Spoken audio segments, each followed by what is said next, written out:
Good morning friend. GST easy में आपका स्वागत है।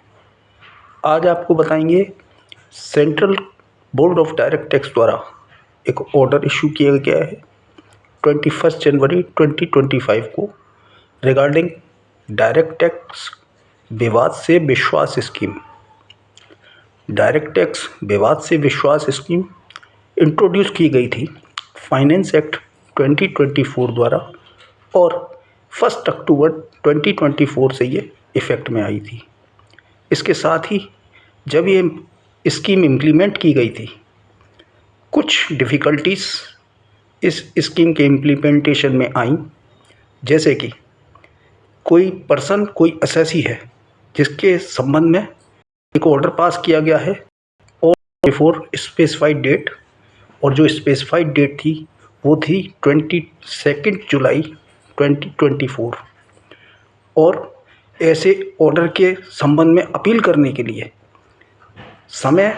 उस समय उस एसएससी के पास अवेलेबल था, टाइम अवेलेबल था, और अपील ऐसे ऑर्डर के संबंध में फाइल की गई थी after the set date but within the stipulated time as applicable for filing of such appeal. और ऐसी अपील एसएससी द्वारा फाइल तो की गई थी, परंतु उसने कंडोनेशन ऑफ डिले की एप्लीकेशन ऐसी अपील के संग नहीं लगाई थी। तो सेक्शन 98 फाइनेंस एक्ट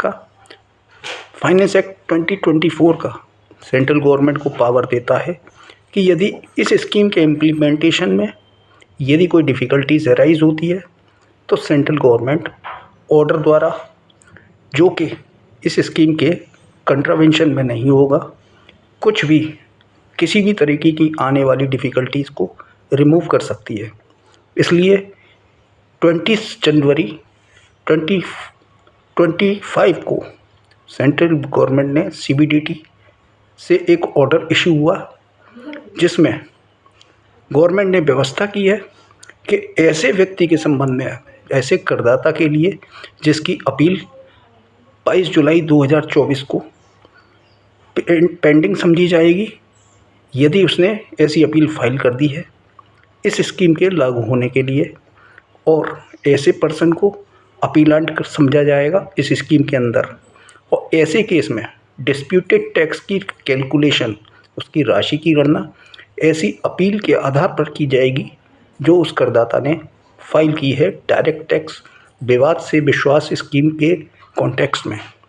और डायरेक्ट टैक्स विवाद से विश्वास स्कीम के जितने भी प्रोविज़न हैं और उसके अंतर्गत जो रूल्स बनाए गए हैं वो बिल्कुल उसी प्रकार से लागू होंगे जो उनका बनाने का और लागू करने का उद्देश्य गवर्नमेंट का रहा था।